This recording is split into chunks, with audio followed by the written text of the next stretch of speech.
आपली संस्कृती, आपले संस्कार सदा राहू दे आपल्या सोबत। भारताच्या महान ग्रंथांचे आणि काव्यांचे संपूर्ण संकलन सबस्क्राइब करा तिलक।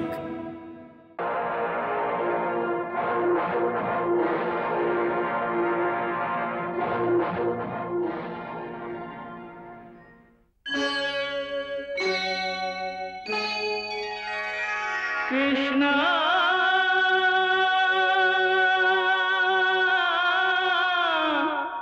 कृष्णा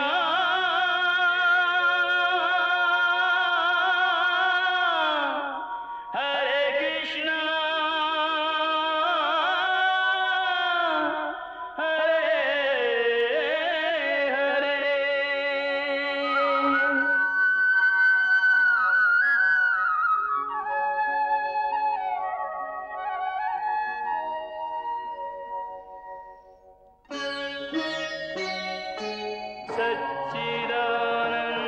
सच्चिदानन्दरूपाय विश्वोत्पत्त्यादिहेतवे तापत्रयविनाशाय श्रीकृष्णाय वयं नमः।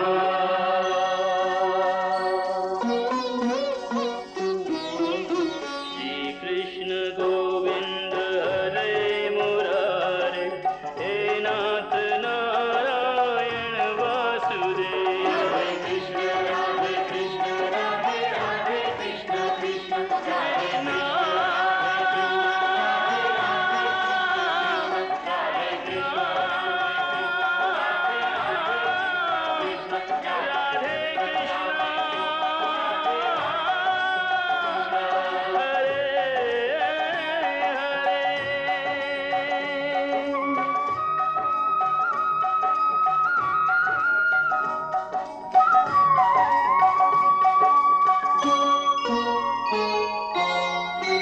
महाराज कंसांचा विजय असो. देवकी वसुदेवांचा विजय असो. महाराज कंसांचा विजय असो. देवकी वसुदेवांचा विजय असो. महाराज कंसांचा विजय असो. देवकी वसुदेवांचा विजय असो. महाराज कंसांचा विजय असो. देवकी वसुदेवांचा विजय असो. महाराज कंसांचा विजय असो. देवकी वसुदेवांचा विजय असो. महाराज कंसांचा विजय असो. देवकी वसुदेवांचा विजय असो.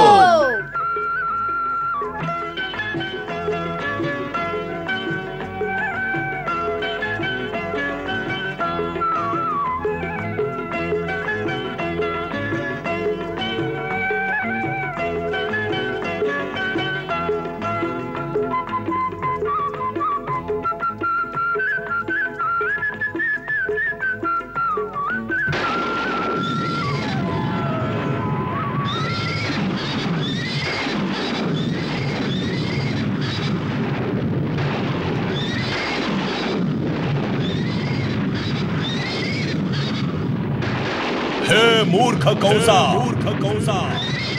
हे मूर्ख कंसा, हे मूर्ख कंसा। कोण आहे आम्हाला अशा प्रकारे संबोधणारा? कोण आहे ज्याला त्याच्या प्राणांची पर्वा नाहीये? समोर यावं त्याने। हे महामूर्ख कंसा, खेद व्यक्त करण्याची वेळ आहे। तू तुझ्या भाग्याला स्वतःच्या हाताने आग लावायला निघाला आहे। अरे मूर्खा, जिला तू इतक्या प्रयत्नाने रथात बसवून घेऊन जातो आहे, त्याच देवकीचं 8वं अपत्य तुला मारून टाकणार आहे, तुला मारून टाकणार आहे। हेच 8वं अपत्य तुझा काळ बनून येईल, तुझा घात होईल, तुला मारून टाकेल, तुझा घात होईल, तुला मारून टाकेल, तुझा घात होईल।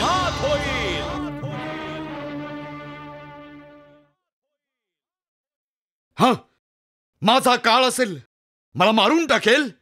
देवकीचा 8वं अपत्य मला मारून टाकेल? हा, देवता सुद्धा ज्याचा आवाज ऐकून थरथर कापू लागतात, त्या कंसाला देवकीचा 8वा अपत्य मारून टाकेल.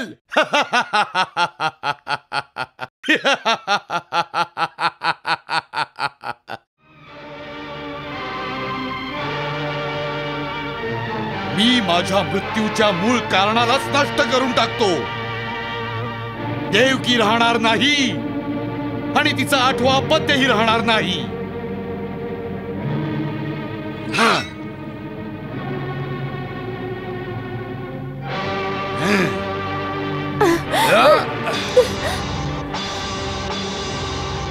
हे तुम्ही काय करताय दादा?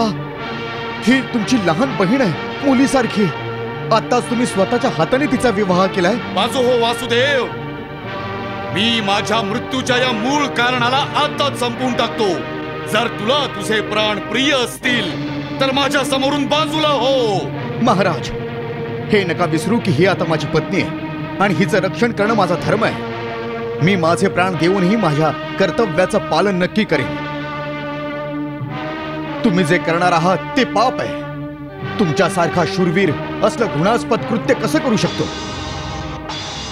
एक स्त्री, त्यातून तुमची ती बहीण आणि वर नवविवाहित, हिची हत्या करणं धर्माच्या विरुद्ध आहे. मनुष्याचं सगळ्यात मोठं कर्तव्य आहे स्वतःच्या प्राणांचं रक्षण करणं. जेव्हा स्वतःचे प्राण संकटात असतात तेव्हा मनुष्याने त्याच्या बचावासाठी काहीही केलं तरी तो अधर्म नसतो. म्हणून जी माझ्या मृत्यूचं कारण होऊ शकते ती जिवंत राहणार नाही.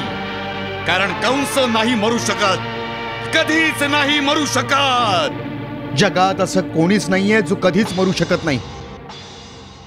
जर माझे आणि देवकीचे प्राण घेऊन तुम्ही अमर होऊ शकता, काळाच्या दाढेतून बाहेर निघू शकता, तर आम्ही दोघे या क्षणी आमचे प्राण तुमच्यावर ओवाळून टाकतो.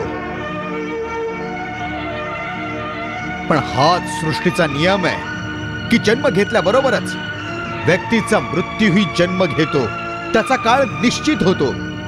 म्हणूनच आपल्यासारख्या शूरवीरांनी असलं पापकृत्य करू नये ज्यामुळे जगात त्यांची निंदा होईल आणि परलोकात जाऊन अधोगती प्राप्त होऊन घोर नरकात जावं लागेल त्यांना. मला लोकनिंदा आणि नरकाची भीती नको दाखवूस.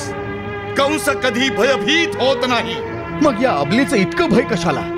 ही बिचारी तर तुम्हाला मारूही शकत नाही. परंतु हिचं अपत्य ऐकली नाहीस तू आकाशवाणी?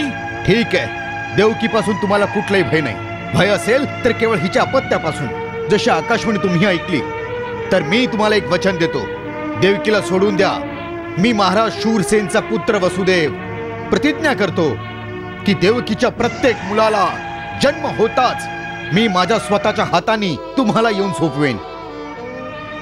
मग जर तुम्हाला वाटलं तर त्याचा नाश करू शकता, माझी काहीच हरकत नाही. मला फसवून मथुरेतून पळून जायचं आहे? नाही महाराज, मी हेही वचन देतो की जोवर आमच्या 8 अपत्यांचा जन्म होत नाही तोवर आम्ही मथुरा सोडून जाणार नाही.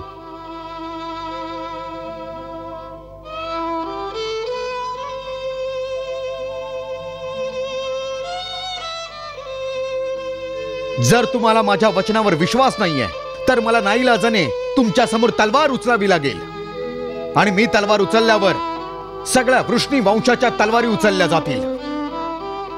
पण मग ज्या एकतेसाठी महर्षी गर्गांनी या विवाहाचा प्रस्ताव ठेवला त्या एकतेचे तुकडे तुकडे होतील. तू तुझ्या वचनाचं पालन करशील यावर आम्ही विश्वास कसा ठेवू? 8वा अपत्य तर खूप दूरची गोष्ट आहे. याची परीक्षा तर पहिल्या अपत्याच्या जन्मानंतरच होईल. सगळ्या जगाला माहितीये की मी कधीच खोटं बोलत नाही. माझ्यावर विश्वास ठेवा तुम्ही. मी माझ्या वचनाचं पालन करीन.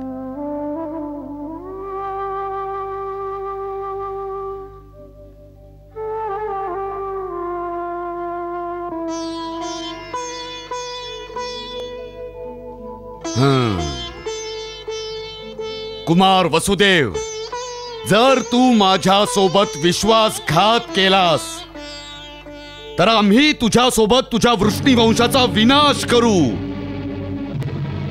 आणि तुला माहित आहे की कंसात इतकी शक्ती आहे. सेनानायक जी राजकुमार. या दोघांना कुमारच्या महालापर्यंत पोहोचवा. आणि त्या महालाच्या चारही बाजूला सेनेचा पहारा बसवा. आमच्या आज्ञेशिवाय यांना कोणालाही भेटू दिलं जाऊ नये. या दोघांनाही महालाच्या बाहेर जाण्याची आज्ञा नाहीये.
या महालात आजपासून कोणीही राहणार नाही. हा आजपासून बंदीगृह बनला आहे. जरी कोणी तुम्हाला लपून भेटायचा प्रयत्न केला तर त्याचे प्राणही धोक्यात येतील. पळायचा विचार मनातही आणू नका. चला रे.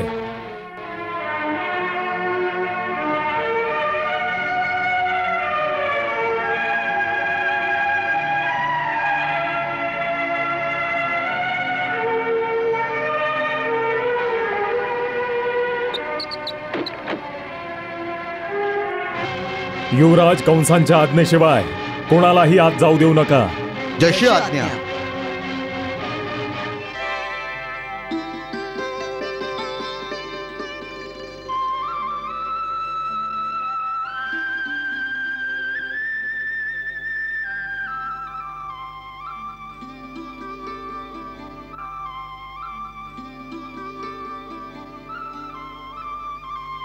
देवी, हा महाल तुमच्या स्वागतासाठी सजवला गेला होता. तुम्ही पण नाही विसरणार की सासरी किती भव्य स्वागत झालं होतं तुमचं. आपल्या घरी आल्यावर स्त्रीला स्वागतापेक्षा सुरक्षेची अधिक आवश्यकता असते. आणि तुमची स्थिरता आणि तुमचं धैर्य बघून मी स्वतःला पूर्णपणे सुरक्षित समजते.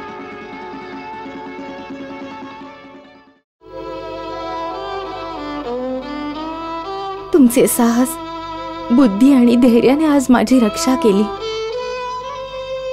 माझं पूर्ण जीवन तुमचं ऋणी आहे. देवी, पती आणि पत्नीमध्ये ऋणानुबंधनाचा व्यवहार नसतो. त्यांचं सर्वस्व तर एक दुसऱ्यांचं असतं.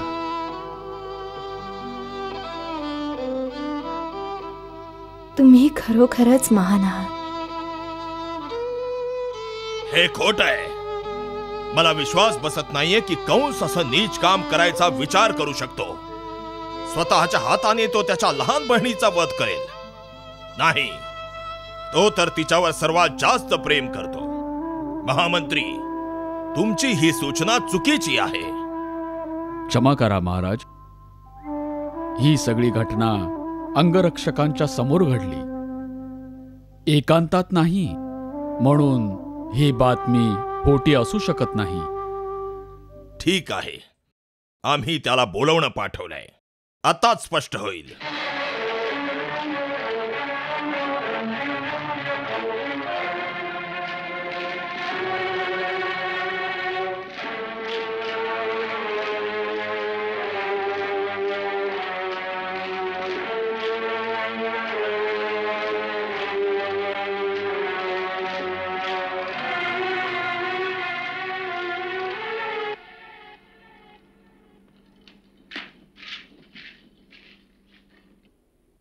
तुम्ही मला बोलावलत महाराज? हो.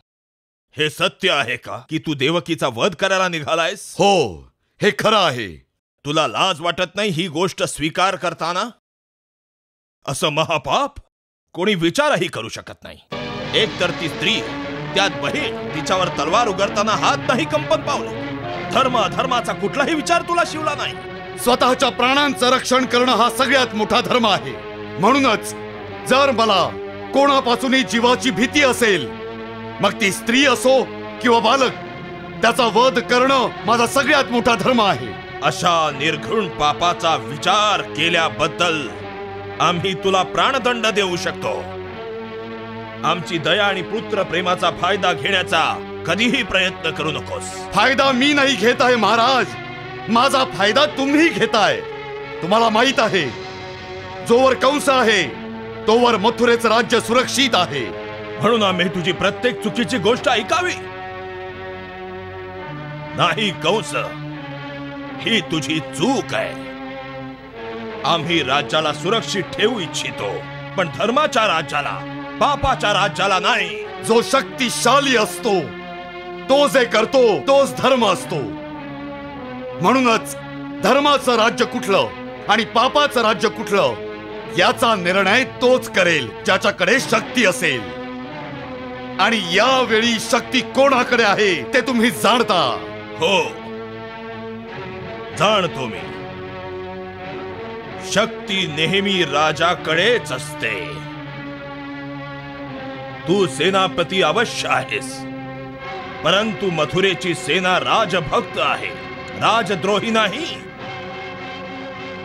याच शक्तीच्या विश्वासावर आम्ही आज्ञा देतो की देवकी आणि वसुदेवाच्या महालाच्या चहूकडे तू जो पहारा लावलायस तो आजच हटवला जावा. आम्हाला अजून काही वाद घालायचा नाही.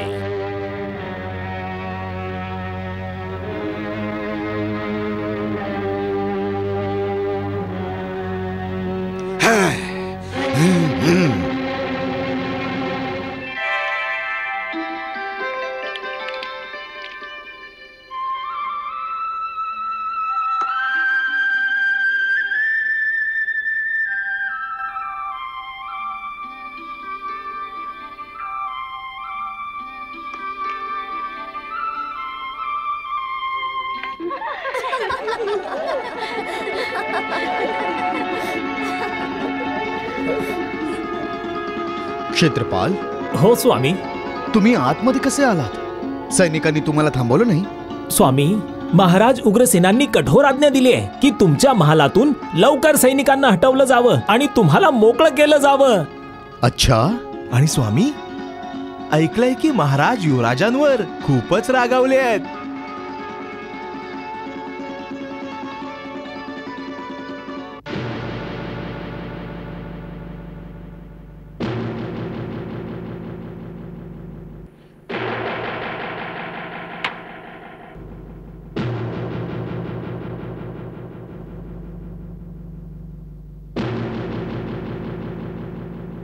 सर्वांच्या समोर सेनापतींचा असा अपमान. महाराजांची इतकी हिंमत काय अक्रूर आणि सत्यकाच्या जोरावर झाली आहे?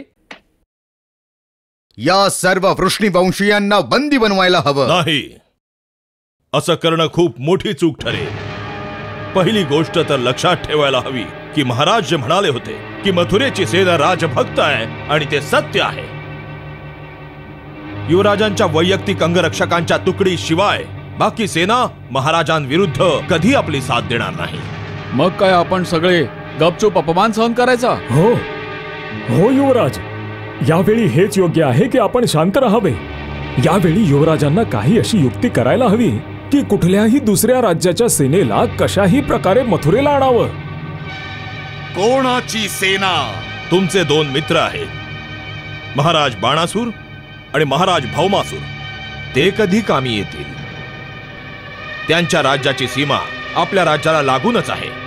आत्ताच वेळ आहे त्यांची मदत मागायची. मंत्री, तू योग्य बोललास. तुझं बोलणं विचार करण्यासारखं आहे. आम्ही काहीच दिवसात शिकार करण्याच्या निमित्ताने मथुरेहून काही दिवसांसाठी बाहेर निघून जाऊ आणि गुप्तपणे बाणासूर आणि भौमासुराशी भेटून एक योजना आखू.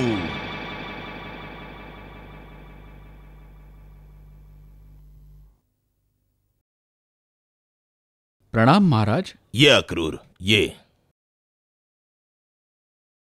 बोल, काय समाचार आहे? समाचार तर सगळा तुम्हालाही माहीत आहे महाराज. यावेळी फक्त वसुदेव आणि देवकीच्या सुरक्षेचा प्रश्न आहे महाराज. त्यानं तर महाराज उग्रसेनांनी मुक्त केलंय. भय आपल्याला महाराजांपासून नाही, कंसापासून आहे. आज जरी तो महाराज उग्रसेनच्या समोर दबलेला असेल, पण तो पापी कुमार वसुदेव आणि देवकीला निश्चिंत राहू देणार नाही. त्याच्या हातून ते दोघं कधीच सुरक्षित राहू शकणार नाहीत महाराज. मग तुम्ही काय कराल? याआधी की कंस अजून काहीतरी करेल, आपण कुमार वासुदेव आणि देवकीला लगेचच मथुरेहून हलवून कुठल्या तरी सुरक्षित जागी पोचवलं पाहिजे. महाराज, अक्रूरजींचा हा प्रस्ताव योग्य आहे, याचा स्वीकार करा.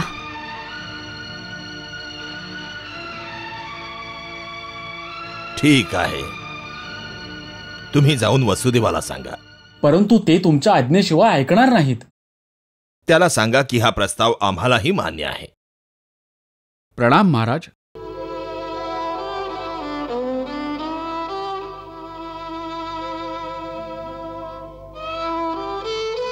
तुम्ही थोडं समजून घ्यायचा प्रयत्न करा कुमार.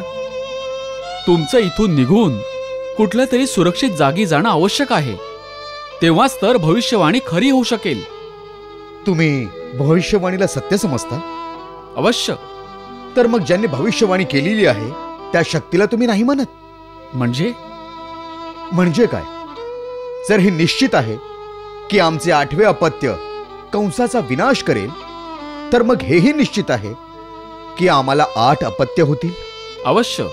मग तर हेही निश्चित आहे की आम्ही कुठेही असलो, कुठल्याही दशेमध्ये असलो, आम्ही जीवित राहू.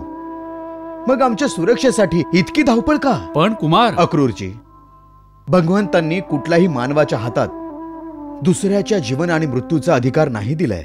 आणि हो, जर काळालाच आम्हाला मारायचं असेल तर आम्ही मथुरा सोडून कुठेही गेलो, काळ आम्हाला तिथेच येऊन मारेल. आणि जर काळ आम्हाला मारणार नसेल तर कंस मथुरेत पण आमचं काहीच वाईट करू शकणार नाही. म्हणून मथुरा सोडून जाणं आम्हाला योग्य नाही वाटत. तुम्ही भाग्यवादाची गोष्ट करताय, पण भाग्य ही तर मनुष्याच्या कर्मानेच तर बनतं. आणि कर्म करणं मनुष्याचं कर्तव्य आहे. जो आपल्या धर्माचं पालन करत नाही, धर्म त्याचं रक्षण करत नाही. म्हणून तुम्ही तुमच्या धर्माचं पालन करा. मी माझ्या धर्माचंच पालन करतोय. आणि यावेळी माझा धर्म हाच आहे की मी मथुरेमध्ये राहावं. का? कारण मी युवराज कंसांना वचन दिलेलं आहे की मी आणि देवकी मथुरा सोडून जाणार नाही. याच वचनाच्या जोरावर मी युवराज कंसांकडून देवकीचे प्राण उधार मागितलेत. म्हणून माझा धर्म हाच आहे की मी मथुरेमध्ये राहावं. काय? कुमार वसुदेवांनी असं सांगितलं? हो महाराज. वाह वाह कुमार वाह, तू धन्य आहेस पुत्रा.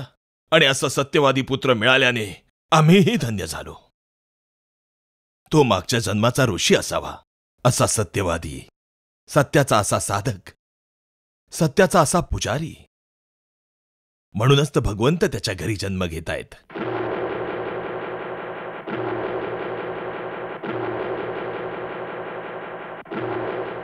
जर महाराज तुझ्या वाटेत अडथळा बनत असतील कंस, तर त्यांना आपल्या मार्गातून हटवतो.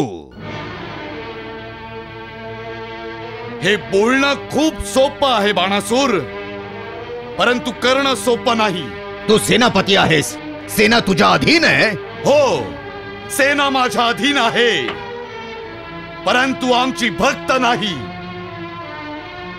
मथुरेची सेना स्वामी भक्त आहे आणि ती महाराज उग्रसेनांना त्यांचा स्वामी मानते. याचा अर्थ असा आहे की आपल्या मित्राला दुसऱ्या कोणाच्या सेनेची गरज आहे. पण हे सैनिक मथुरेला पोचतील कसे?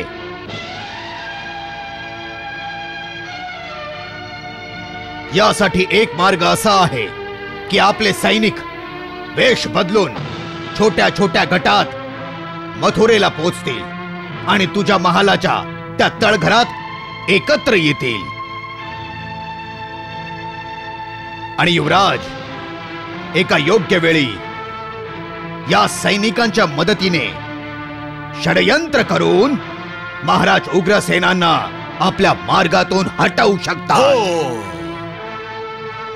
आणि एकदा का महाराज उग्रसेन माझ्या मार्गातून बाजूला झाले की मग कोणालाही माझ्या समोर मस्तक वर करायचं धाडस नाही होणार.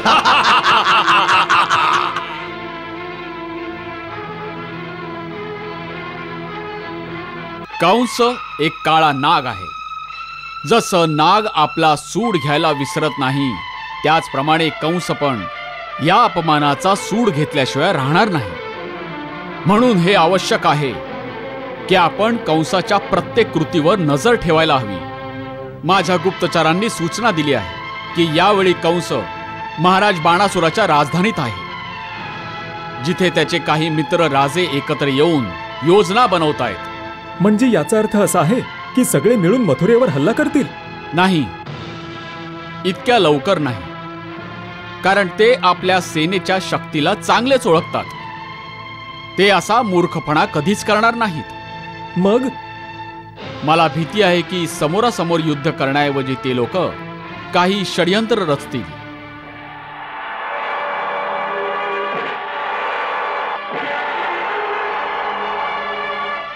होऊ शकतं की बाणासूर, शल्य आणि भौमासुराचे काही सैनिक लपून त्यांच्या राजमहालात जाऊन एकत्र येतील. अवश्य होऊ शकतं. म्हणून सगळ्यात पहिलं काम हे करा की मथुरेत प्रवेश करण्याच्या सर्व मार्गावर तुम्ही लोकांनी वेश बदलून सावध राहा आणि जे कोणी बाहेरून येतील त्यांच्यावर नजर ठेवा की ते काय करतात, कुठे जातात.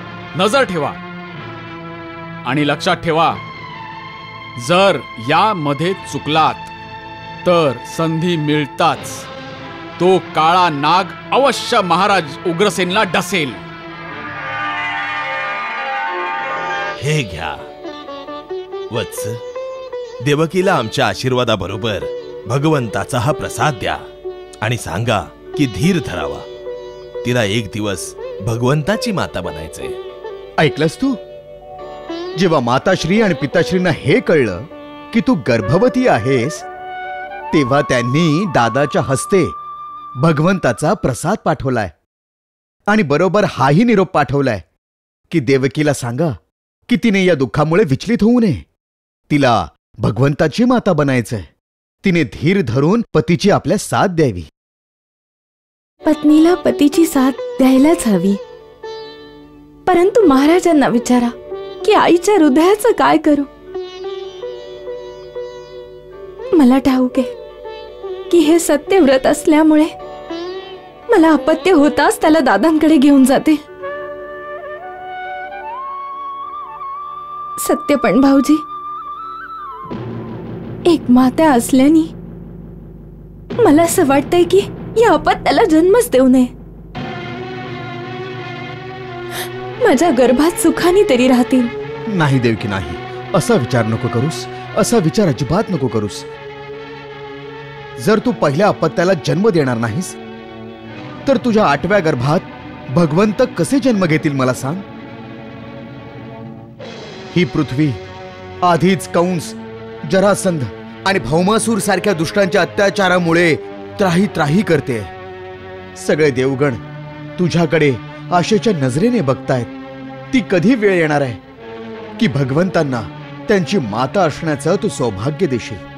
म्हणूनच आपल्या 8व्या बाळावरच तू लक्ष ठेव. आणि बाकी 7 काही चिंता करू नको. हेच अंतर आहे पुरुष आणि स्त्रीमध्ये. जर तुमच्यात आईचं हृदय असतं तर तुम्हाला कळलं असतं की आईची ममता सर्व अपत्यांसाठी सारखीच असते. भलेही त्यातला एक भगवंत असे आणि बाकीची सामान्य मूर्ख बालक. आईच्या ममतेवर सगळ्यांचा समान अधिकार आहे.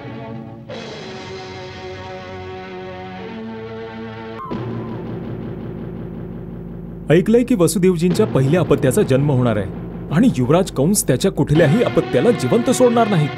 काय आपण यदुवंशी सरदार आपल्या एका मित्रावर होणारा अत्याचार असाच बघत बसणार आहोत? नाही. आपण गप्प बसायचं नाही, पण हे विसरता कामा नये की यावेळी कंसाची शक्ती खूप वाढली आहे. तिथे भौमासूर आणि बाणासुरासारख्या असुरांच्या मित्रतेमुळे त्याचं साहस वाढलं आहे. त्याचा उघड उघड प्रतिरोध करणं शक्य नाही. मग हेच बरं आहे की बांगड्या भरून बसायला हवं. आज हा अत्याचार वसुदेवजींवर झालाय, उद्या तुमच्यावर, माझ्यावर, कोणावरही येऊ शकतो. आणि मला तर हेच वाटतंय की तो एक दिवस आपली दशा ही राजकुमार वासुदेवांसारखीच करेल.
युवराजांचा विजय असो.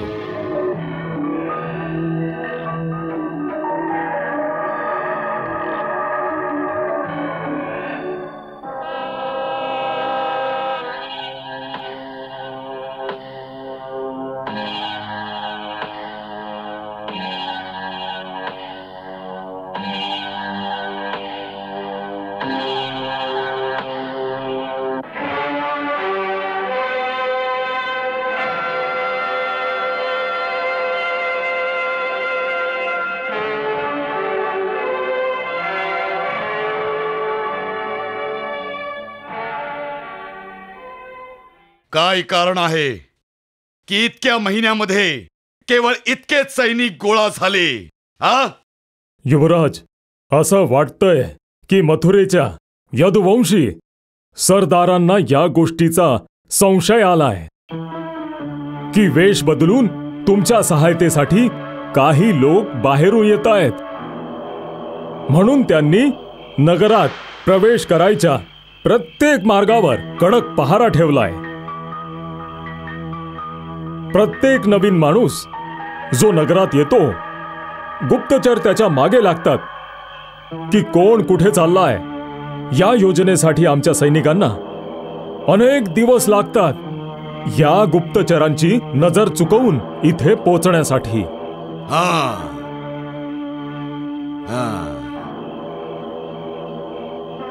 अजून किती वेळ लागेल? अजून किती वेळ लागेल? अशा परिस्थितीत तर 2-3 महिने लागतीलच.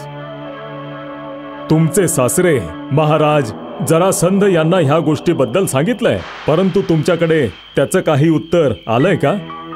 हो, कालच त्यांचा एक गुप्तचर मगधहून इथे येऊन पोहोचला. त्यांनी सांगितलं आहे की महाराज जरासंधांनी त्यांच्या सेनेची एक विशेष तुकडी मथुरेकडे पाठवली आहे. त्यांना पोहोचायला 1 महिना लागेल. परंतु ते सरळ मथुरेला नाही येणार. मथुरेहून थोडं दूर जंगलात लपून राहतील आणि संधी मिळताच आमचा संकेत मिळाल्यावर ते अचानक नगरात पोहोचतील. म्हणून आपण त्यांची प्रतीक्षा करायला हवी. अवश्य. तोवर आमचेही सगळे सैनिक एकत्र होतील. सगळ्यांना एकत्र येऊ द्या, म्हणजे आपण आपलं पाऊल तेव्हाच पुढे टाकू जेव्हा सफलता निश्चित असेल.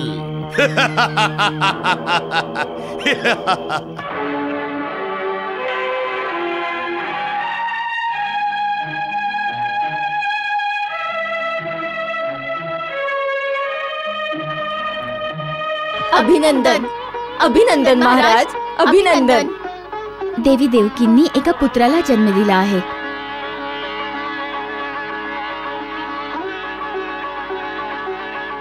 देवी कशा आहेत?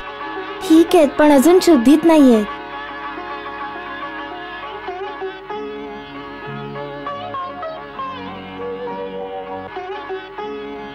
मी महाराज शूरसेनांचा पुत्र वसुदेव प्रतिज्ञा करतो की देवकीच्या प्रत्येक अपत्याला जन्म घेताच मी माझ्या स्वतःच्या हातांनी तुम्हाला सोपवेन.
तुमचा काळीज दगडाचा आहे का?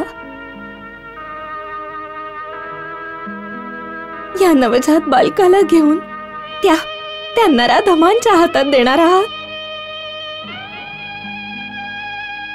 पण मी आई आहे, माझ्यानी का काळजाचा तुकडा दिला जाणार नाही? आता तर महाराजही आपल्या बाजूनी आहेत. ते कंस दादाला कुठलीही जबरदस्ती करू देणार नाही. तुम्ही माझ्या बाळाला नका घेऊन जाऊ, नका घेऊन जाऊ बाळाला.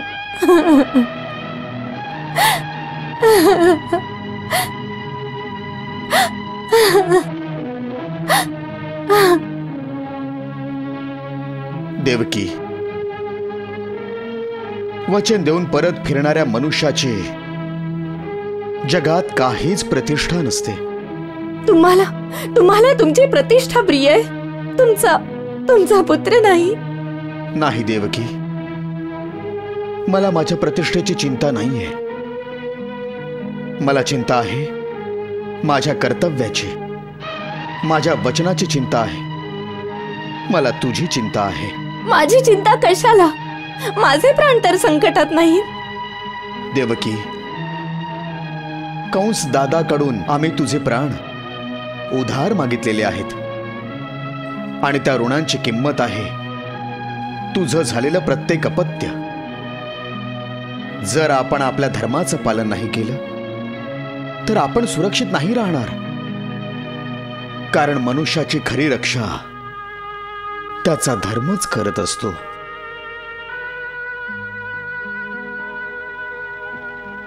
तुम्ही पुरुष आहात, स्त्रीचं हृदय नाही समजू शकत. नाही देवकी, जर तुला असं वाटत असेल की स्वतःच्या पुत्राला स्वतःच्या हातांनी मृत्यूच्या दाढेत ढकलताना मला काही वेदना होत नसतील तर ही तुझी चूक आहे. पण हा धर्म जीवन आणि मृत्यूपेक्षा फार मोठा आहे, हे विसरता कामा नये.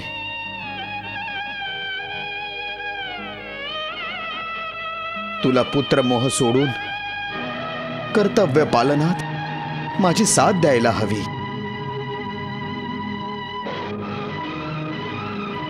नाही नाही नाही नाही नाही नाही नाही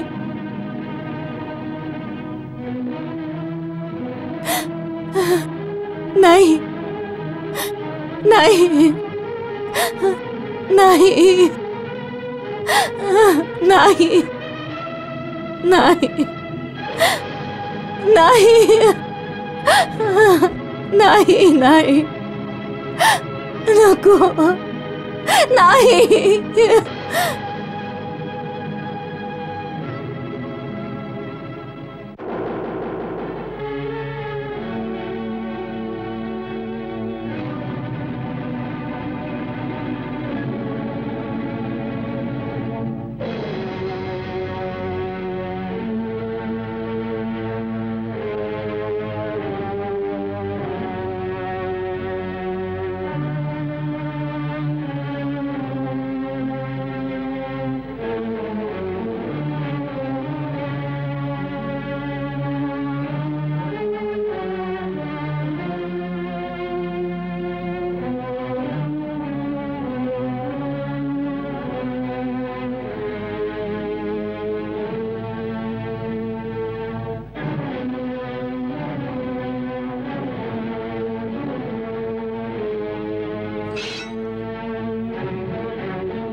दादा, मी तुम्हाला वचन दिलं होतं की देवकीचं प्रत्येक अपत्य मी तुमच्याकडे सोपवीन.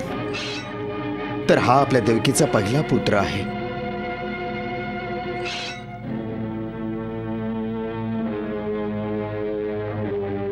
याचा स्वीकार करा तुम्ही.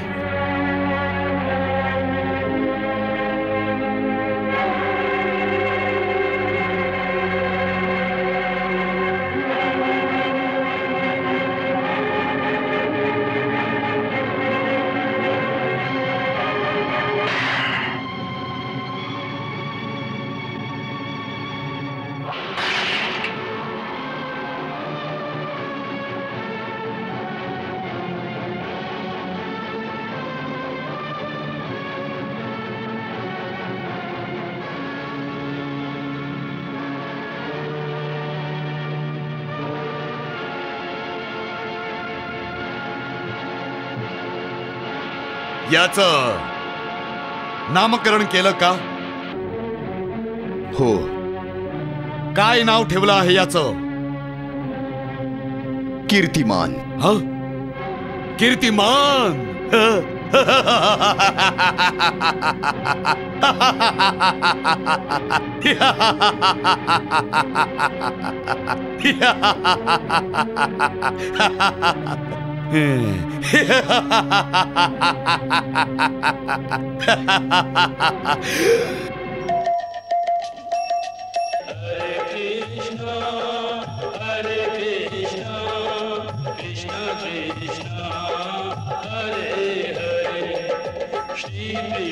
चरितं गुणानुवादं तत्प्रेरणा अहं करोमि. मम भावगीतं हृदयस्य प्रीतं त्वत्पद्मपादे समर्पयामि. हरे राम राम राम हरे हरे. हरे कृष्ण कृष्ण कृष्ण हरे कृष्ण.